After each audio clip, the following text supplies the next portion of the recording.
Student, पिछले lecture में या पिछली जो वीडियो थी उसमें मैंने बात किसकी करी थी? मैंने बात की थी effect of temperature on enzyme activity. यानी टेम्परेचर का हमने जो है वो इफेक्ट देखा था किसके ऊपर? एंजाइम एक्टिविटी पर। और अगर आपको याद हो तो मैंने कौन से वाले एंजाइम की एक्टिविटी देखी थी? कैटालेज एंजाइम की हमने जो है वो एक्टिविटी देखी थी। अच्छा, आज जो बात करेंगे, आज देखेंगे effect of pH on enzyme activity. यानी पीएच का एंजाइम एक्टिविटी पर क्या असर होता है। अच्छा, इस प्रैक्टिकल में ऑलमोस्ट वही अपरेटस मटेरियल यूज होगा जो किसमें यूज हुआ था, जो हमने पिछला वाला जो प्रैक्टिकल था जिसमें हमने इफेक्ट ऑफ टेम्परेचर देखा था एंजाइम एक्टिविटी पे।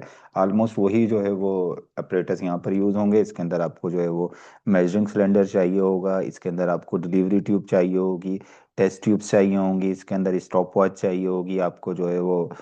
इसके अलावा जो है वो ये चीज़ें जो हैं वो आपको नॉर्मल जो हमने वहाँ पर देखी थी वही चीज़ें आपको जो है वो यहाँ पर भी जो है वो क्या होंगी? रिक्वायर होंगी। अच्छा, इसके अंदर थर्मोमीटर चाहिए होगा, इसको आप इसके अंदर आपको जो है वो इसका जो है वो टेम्परेचर को मेंटेन बफर सॉल्यूशन इसके अंदर आपको जो है वो चाहिए होगा, हाइड्रोजन पेरोक्साइड सॉल्यूशन चाहिए होगा। तो ये तमाम चीज़ें जो हैं वो आपको यहाँ पर जो है वो चाहिए होंगी। वाटर बाथ भी आपको इसके अंदर चाहिए होगा। तो अच्छा, अब देखते हैं इसका सिंपल जो है वो प्रोसीजर क्या था। वही सेम प्रोसीजर भी सेम वही है। सबसे पहले आपने क्या करना है? सबसे पहले आपने जो है यहाँ पर बना लेना है किसको? कैटालेज एंजाइम आपने जो है वो ले लेना है। आपको पता है कैटालेज एंजाइम आप कैसे लेते हैं? मैंने आपको पिछली वीडियो में बताया था कि जो पोटैटो होते हैं उन पोटैटो को आपने ग्राइंड करना है। ग्राइंड करने के बाद उसका जो मिक्सचर बनेगा उसको छान लेना है, उसको फिल्टर कर लेना है। और जो लिक्विड निकलेगा, अभी जैसे मिसाल के तौर पे ये लिक्विड आ गया, इस लिक्विड के अंदर कौन सा एंजाइम है? इस लिक्विड के अंदर है कैटालेज एंजाइम। तो एक तो आपने सबसे पहले क्या ले लेना है? कैटालेज एंजाइम ले लेना है। कैटालेज एंजाइम जो है वो किस पर काम करता है? इसका सबस्ट्रेट क्या है? तो इसका सबस्ट्रेट होता है हाइड्रोजन परऑक्साइड। इसी के साथ आपने क्या ले लेनी है? आपने हाइड्रोजन परऑक्साइड भी जो है वो ले लेना है। हाइड्रोजन परऑक्साइड सिंपली हमें जो है वो मिल जाता है लेबोरेटरीज, लैब स्टोर्स वगैरह से मिल जाता है इजीली। अच्छा, अब इसके बाद आपने क्या करना है? वही जिस तरह हमने पहले किया था कि आप जो है वो कैटलेज जब हाइड्रोजन परऑक्साइड पर जो है वो रिएक्ट करेगा तो क्या प्रोड्यूस होगा? वाटर और ऑक्सीजन। तो ऑक्सीजन को कलेक्ट करने का आपने जो है वो एक सिस्टम बनाना है। और उसमें मैंने पहले आपको बताया था, आप एक मेजरिंग सिलेंडर लेते हैं, उस मेजरिंग सिलेंडर में पानी भरकर उसको इन्वर्टेड यानी उल्टा कर कर उसको किस पर रख देते हैं? उसको रख देते हैं एक ट्रॉफ, मतलब एक कंटेनर के अंदर उसको ऐसे रख देते हैं। आपने इसको कंटेनर में रख दिया और इसमें क्या भर दिया था? इसमें आपने पानी भर दिया था। इसमें क्या भरा हुआ है? इसमें ये पानी भरा हुआ है, आपने यहाँ कंटेनर में रख दिया। और उसके बाद आप क्या करते हैं? एक डिलीवरी ट्यूब इसके साथ क्या अटैच कर देते हैं? ये एक डिलीवरी ट्यूब जो है वो इसके साथ क्या करती है? यहाँ अटैच कर दी। यहाँ तक हमारे पास ये काम हो गया। अब इसके बाद हमने क्या करना है? अब सेम हमने जो है वो क्या लेनी है? 5 टेस्ट ट्यूब लेनी है। एक टेस्ट ट्यूब ये हो गई, 1, 2, 3, 4, 5। 5 आपने क्या लेनी? टेस्ट ट्यूब लेनी। एक्सपेरिमेंटल है। इनमें से एक कंट्रोल ग्रुप होता है, जो मैं पहले आपको बता चुका हूँ। एक्सपेरिमेंटल ग्रुप होता है, एक कंट्रोल ग्रुप होता है। कंट्रोल ग्रुप अलग से बना लेंगे, उसको मैं भी डिस्कस नहीं कर रहा। तो अब इसमें आपने क्या करना है? अब इनको पहले तो लेवल कर देना है। लेवल कैसे करना है? ये वाली टेस्ट ट्यूब के अंदर हमने कितनी पीएच रखनी है? इसमें हमने पीएच रखनी है 5। इसमें हमने पीएच कितनी रखनी है? 6। इसकी पीएच आपने कितनी रखनी है? 7। इसकी पीएच कितनी रखनी है आपने? 8। इसकी पीएच कितनी रखनी है? इसकी पीएच आप रख लें 9। तो ये आपने 5 टेस्ट ट्यूब ले ली, इनके अंदर ये इनको लेबल कर दिया कि आपने ये पीएच इसके अंदर रखनी है। अब आपने क्या करना है? इन सब में 10 ml जो है वो क्या डाल देना है? Hydrogen peroxide. ये जो हाइड्रोजन परऑक्साइड है, अब अक्सर पूछा जाता है आप 10 ml आप हाइड्रोजन परऑक्साइड डालने के लिए, मिसाल के तौर पे आपसे पूछा जाए क्वेश्चन, 10 ml हाइड्रोजन परऑक्साइड डालने के लिए आप कौन सा अपरेटस यूज करेंगे? पिपेट यूज करते हैं, जिसके अंदर आप 10 ml लोगे और किससे उससे जो है ये 10 ml हाइड्रोजन परऑक्साइड आप किस में डाल दोगे? इन तमाम टेस्ट ट्यूब्स के अंदर आपने 10 ml क्या डाल देनी है? Hydrogen peroxide. इसमें भी आपने 10 ml हाइड्रोजन परऑक्साइड डाल दी, इसमें भी डाल दी, इसमें भी डाल दी। हर टेस्ट ट्यूब में आपने 10 ml आपने क्या डाल दी? हाइड्रोजन परऑक्साइड डाल दी। इसके बाद आप क्या करेंगे? अब आप इनके पीएच को मेंटेन रखने के लिए इनके अंदर क्या ऐड करेंगे? अब इसके अंदर आप 2 ml जो है वो ऐड करेंगे। 2 ml आपने इनके अंदर ऐड करना है तमाम में। 2 ml आपने ऐड करना है बफर। इसमें जो 2 ml बफर ऐड करेंगे वो pH 5 को मेंटेन रखेगा, इसमें जो करेंगे वो 6 को मेंटेन रखेगा, इसमें जो करेंगे बफर वो 7 मेंटेन रखेगा, इसमें 8 और इसमें 9 को वो मेंटेन रखेगा।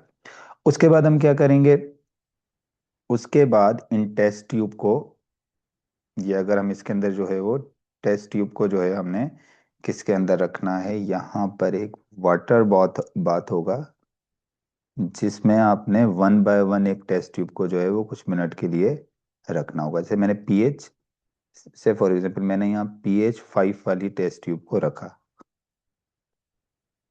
टेम्परेचर कितना देना है, टेम्परेचर देना है 37 डिग्री सेल्सियस। अब हम क्या करेंगे, अब इसमें हम ऐड कर देंगे क्या, ये ऐड कर देंगे कैटालेज एंजाइम। इसमें क्या ऐड किया, कैटालेज एंजाइम। अब जब आप कैटालेज एंजाइम इसके अंदर ऐड करोगे तो अब उसके बाद क्या करोगे, इसको कार्क से बंद कर दोगे और इस डिलीवरी ट्यूब को क्या करेंगे, इसके साथ जो है वो अटैच कर देंगे। अब फौरन आप स्टॉप वॉच लेंगे, अब आप मेजर करना शुरू करेंगे। सबसे पहले तो आप 0 सेकंड में देखेंगे, 0 सेकंड में देखेंगे। अब यहाँ जब यहाँ से जब हाइड्रोजन पेरोक्साइड जो है के साथ जो कैटालाइज एंजाइम रिएक्ट करेगा तो क्या प्रोड्यूस होगी, ऑक्सीजन। और ऑक्सीजन जो है वो यहाँ से मूव करती हुई ऑक्सीजन जो है वो यहाँ से डिलीवरी ट्यूब से इधर जाएगी। अब कितनी ऑक्सीजन प्रोड्यूस हो रही है आपको कैसे पता लगेगा, आपको पता लगेगा जैसे जैसे ऑक्सीजन ऊपर जाएगी पानी नीचे आएगा। अब मिसाल के तौर पे 0 सेकंड के अंदर आपने देखा कि 0 सेकंड के अंदर इसके पास जो है वो कोई ऑक्सीजन प्रोड्यूस नहीं हुई, तो इसका मतलब 0 सेकंड में हमारे पास जो रिजल्ट आ रहा है वो 0 0 ही आ रहा है, 0 0 आ रहा है। फिर आपने देखा 30 सेकंड में। अब 30 सेकंड के अंदर जब आपने देखा तो यहाँ से जो है वो, यहाँ से थोड़ा पानी जो है वो कम हुआ, और आपने कितना यहाँ पर देखा तो यहाँ पर कितना कम हुआ, 2.0 जो है वो 30 सेकंड में कम हो गया। तो इसका मतलब 30 सेकंड में जो रिजल्ट आया हमारे पास वो 2.0 आया। फिर आपने जो है वो 30 सेकंड के बाद आपने 60 सेकंड में देखा, 60 सेकंड मतलब 1 मिनट हो गया पूरा।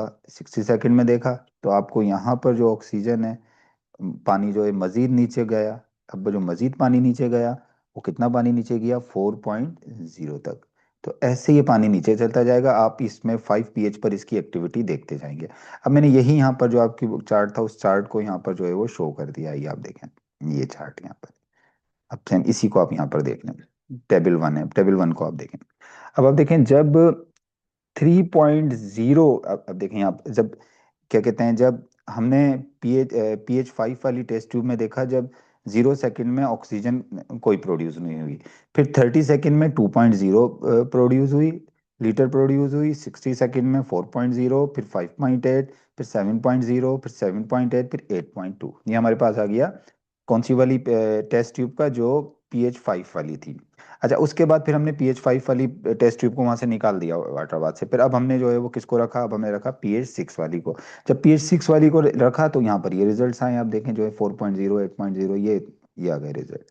फिर इसी तरह हमने चेक कर लिया pH 7 वाले को, pH 8 को हमने कर लिया, और pH जो है वो 9 को हमने कर लिया। सबसे ज्यादा जो रिजल्ट आए हैं वो हमें कितने पर आए, 180 सेकंड पर। और सबसे ज्यादा जो रिजल्ट आए वो पीएच किस पर आए, वो pH 7 पर आए। किस पर आए, pH 7 पर। तो क्या हम कह सकते हैं कि हमारी ऑब्जर्वेशन के मुताबिक सबसे बेहतर जो पीएच है कैटालेज एंजाइम के लिए वो क्या है, वो pH 7 है, या 7 के अराउंड जो पीएच है वो सबसे बेहतर है किसके लिए, कैटालेज के बाद। सही ना, 7 pH पर सबसे अच्छे से काम कर रहा है। 7 के बाद जो ये काम कर रहा है pH 8 पर काम कर रहा है, और सबसे कम जो काम कर रहा है वो pH 5 पर ये जो है वो काम कर रहा है। अब अगर हम यहाँ पर ऑक्सीजन जो प्रोड्यूस हुई है कितने सेकंड में, सिर्फ 30 सेकंड में, और 1 मिनट में अगर हम देखें जो ऑक्सीजन प्रोड्यूस हुई है उसका, तो वो अगर आप देखें यहाँ पर तो 30 सेकंड के अंदर जो है वो यहाँ पर इधर वाली के ये वाला टेबल जो है, ये वाली चीज देख लें आप, 30 सेकंड में ये पूरा यहाँ पर शो किया है, 30 सेकंड में ये चीज यहाँ पर शो की है। और उसके बाद 1 मिनट में, 60 में क्या होता है, 60 में 1 मिनट है, तो दूसरा जो है वो 60 पर यहाँ पर ये शो की है। ये चीज यहाँ पर हो गई। तो इस तरीके से जो है वो इससे रिलेटेड क्वेश्चंस में आपको नेक्स्ट वीडियो होगी तो नेक्स्ट वीडियो में effect of temperature, effect of pH, और उसके बाद इफेक्ट ऑफ एंजाइम कंसंट्रेशन, इन तीनों के मैं क्वेश्चन फिर आपको बता दूंगा नेक्स्ट वीडियो में। लेकिन अभी आप देख लेंगे। अच्छा, ये है, इसके बाद यहाँ पर जो है ये आ गया एक ग्राफ, और आपको पता है कि अक्सर जो है वो आप बायो के प्रैक्टिकल के अंदर ग्राफ भी ड्रा करने के लिए आ जाता है। तो अगर आप इस ग्राफ में देखें तो एक तरफ हमने इंडिपेंडेंट वेरिएबल रखे हैं, ये एक्स एक्सिस में कौन से वाले वेरिएबल हैं, ये इंडिपेंडेंट वेरिएबल हैं, और ये कौन से हैं, ये हैं डिपेंडेंट वेरिएबल। अच्छा, अब एक और बात भी याद रखें, जब जब आपसे पूछा जाएगा effect of temperature on enzyme activity, तो उस वक्त जब effect of temperature on an enzyme activity कहा जाए पूछा जाएगा, तो आपने बताना होगा कि उसमें इंडिपेंडेंट वेरिएबल जो है वो क्या था, वो था टेम्परेचर। और डिपेंडेंट जो रेट था या डिपेंडेंट जो था वो क्या था, वो था ऑक्सीजन जो प्रोड्यूस हो रही है। और कंट्रोल में क्या था, pH, enzyme volume, enzyme concentration, ये सब जो है कंट्रोल था। लेकिन अब जब ये पीएच की आप बात करोगे कि पीएच का इफेक्ट देखोगे जब एंजाइम एक्टिविटी पर, तो उसमें इंडिपेंडेंट जो होगा वो बेसिकली क्या होगा, इंडिपेंडेंट वेरिएबल में आपके पास क्या आ जाएगा, पीएच आ जाएगा, अगर आपसे पूछा जाएगा पीएच। और आपके पास डिपेंडेंट में क्या आ जाएगा, रेट ऑफ रिएक्शन, यानी कितनी ऑक्सीजन प्रोड्यूस हो रही है। तो यहाँ पर आपने डिपेंडेंट वाले लिखे हैं और यहाँ पर आपने क्या लिखा है, इंडिपेंडेंट वाला आपने लिख दिया। और यहाँ पर जो कंट्रोल है, अब टेम्परेचर यहाँ किस में चला जाएगा, टेम्परेचर चला जाएगा कंट्रोल में। यानी टेम्परेचर, क्योंकि जो चीज़ आपने अब कांस्टेंट रखनी है, कंट्रोल का मतलब जो कांस्टेंट रखनी है, टेम्परेचर, पीएच, हाइड्रोजन पेरोक्साइड का volume, concentration of total volume, time, ये सब आपने क्या रखना है, कांस्टेंट रखना है। बाकी ये चीज़ें इसमें थोड़ी सी चेंज होंगी। अब ये ग्राफ अगर आप देखें, तो ग्राफ बनाने का तो आपको पता होगा, लेकिन अगर आप बाद में मैं एक अलग से वीडियो भी बना दूंगा कि बायोलॉजी में आप ग्राफ किस तरीके से जो है वो ड्रा करते हैं। अभी तो मैं आपको सिंपल बता देता हूँ। जिस तरीके से यहाँ पर आप देख लें, 2.0 से लेकर 3 तक यहाँ पर 10 डिवीजन है मेरे ख्याल से, 1 2 3 4 5 6 7 8 9 10। अब आपने सबसे पहले क्या था, 5.0 जब पीएच थी, तो उस पर कितनी जो है वो ऑक्सीजन जो है वो 5 जो पीएच थी, तो 5 पीएच पर जो है वो अगर हम यहाँ पर देखें कि कितनी ऑक्सीजन जो है वो क्या है, प्रोड्यूस हो रही थी। तो आप अगर इसको देखें, तो 5 पीएच पर जो ऑक्सीजन प्रोड्यूस हुई है नॉर्मली, वो 30 सेकंड में जो प्रोड्यूस होना शुरू थी वो 2.0। तो यहाँ पर हमने यहाँ से स्टार्ट कर दिया, ये वाली जगह से 2.0 पहला निशान हमने यहाँ लगा लिया। फिर हम देखते हैं 6 पर कितनी हो रही थी, 4.0। तो 2.5 के बाद यहाँ 2.0 से लेके आपने क्या बना लिया, 3.0। इसके दरमियान में 10 डिवीजन हो गई, 2.5 इसका क्या हो गया, हाफ हो गया। फिर 3.5 से लेके 4.5 तक आपके पास क्या क्या आ गया, यहाँ पर भी जो है वो आपने क्या करनी, यहाँ पे 10 डिवीजन हो गई। तो अब उसके बाद 6 पीएच पर जो है वो आपको कितनी ऑक्सीजन मिल रही थी, 4.0। तो ये दूसरा निशान आपने यहाँ पर 4.0 पर लगा दिया। फिर 7 पीएच पर आपको जो है वो सबसे ज़्यादा मिल रही थी कितनी, 7 पीएच पर आपको जो मिल रही थी नॉर्मली, 7 पीएच पर जो मिल रही थी वो मिल रही थी 6.0। अगर आप 30 सेकेंड में, हम यहाँ किस में देख रहे हैं, ग्राफ हमने सिर्फ 30 सेकेंड वाला बनाया है, तो उसमें जो है वो आपको क्या मिल रही है, 6.0। तो आप देखें ये जो 7 जो है, सॉरी, ये जो 7 पीएच है, यहाँ पर आपने निशान लगाया कहाँ पर, ये 6.0 पर। और उसके बाद पता है फिर आप लाइन ड्रा कर देते हो ऐसे, इनको आपने यहाँ पर मिला दिया, ये एक लाइन बन गई। अब उसके बाद फिर क्या हुआ, फिर जब आपकी पीएच कितनी गई, पीएच जब हुई 7 के बाद 8 पर गई, तो 8 पीएच पर जो आपको मिल रहा था वो कितना मिल रहा था, 4.5। तो यहाँ पर आपने निशान लगा दिया किस पर, 4.5 पर। फिर आपके पास जो है वो जो है वो 9 पर कितनी आ रही थी, 9 पर आ रही थी 2.5। तो यहाँ पर आपने निशान के लगा दिया 2.5 पर, और फिर आपने क्या करोगे, इस तरह से लाइन जो है वो ड्रा कर दोगे। तो ये आपका ग्राफ बन गया। क्योंकि पेपर में बाज़ दफ़ा आपको ये सिर्फ दे देंगे, ये हो सकता है ये वैल्यूज दे दें लिखे, उसके बाद आपसे कहा जाए कि अब आप इसको जो है वो इसको ग्राफ फॉर्म के अंदर जो है वो प्रेजेंट करें। तो ये ग्राफ ड्रा करना आपको आना चाहिए।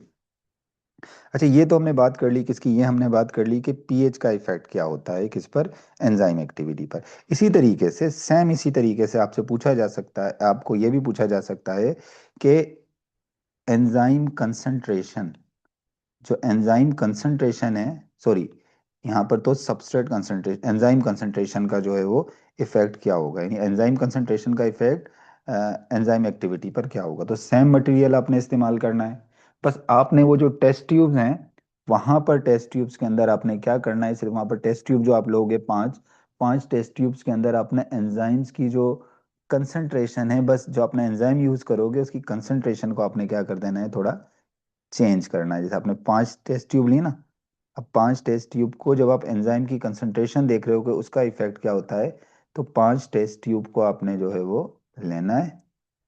अब इसको लेवल करना है। एक टेस्ट ट्यूब में आपने 1% कंसंट्रेशन डालनी है कैटालाइज एंजाइम की, दूसरे में आपने जो है वो डाल देनी है 5%, तीसरे में जो आपने डालनी है 10%, इसमें 15%, 5 5 का आपने डिफरेंस रखना है, और ये 20% डाल दिया आपने एंजाइम की कंसंट्रेशन। बाकी चीजें जो हैं वो सेम ही होंगी, यानी एंजाइम की जो कंसंट्रेशन यूज की है। अब बाकी आपको पता है कितनी पीएच पे अच्छा काम होता है, 7 पीएच आपने रखनी है, टेम्परेचर 37 ही रखना है, और उसके बाद फिर आपने इसमें सबस्ट्रेट जो ऐड करना है, हाइड्रोजन पर हाइड्रोजन जो है वो परोक्साइड सबस्ट्रेट इस्तेमाल करना है। फिर आपने अपने रिजल्ट देख लेना है, यहाँ पर भी रिजल्ट यही होगा कि आहिस्ता आहिस्ता जैसे जैसे आप जो है वो एंजाइम की कंसंट्रेशन ज़्यादा होगी, तो क्या होगा, तो बेसिकली जो है एंजाइम की एक्टिविटी बढ़ेगी, लेकिन अप टू सर्टन लिमिट। आपने पढ़ा हुआ है कि एंजाइम की कंसंट्रेशन जैसे ज़्यादा होगी, उतनी ज़्यादा जो है वो क्या होगा, कि उतनी ज़्यादा एक्टिविटी क्या होगी, तेज़ हो जाएगी, ऑक्सीजन ज़्यादा प्रोड्यूस होगी। लेकिन जब तमाम सबस्ट्रेट यूज हो जाएगा तो फिर कोई असर नहीं पड़ता। तो इसका ग्राफ भी कुछ इसी तरीके से जो है वो कंटिन्यू किया जाएगा, ऊपर की तरफ इस जाएगा। तो आज हमने यहाँ तक ये बात कर ली है। नेक्स्ट जो वीडियो होगी उसके अंदर मैं नॉर्मली अभी ये जो हमने एक जो प्रैक्टिकल अभी किया है कि effect of temperature, effect of pH और इफेक्ट ऑफ एंजाइम कंसंट्रेशन, इससे रिलेटेड क्वेश्चन किस किस तरीके के आ सकते हैं, तो नेक्स्ट वीडियो में मैं इस हवाले से बात करूंगा।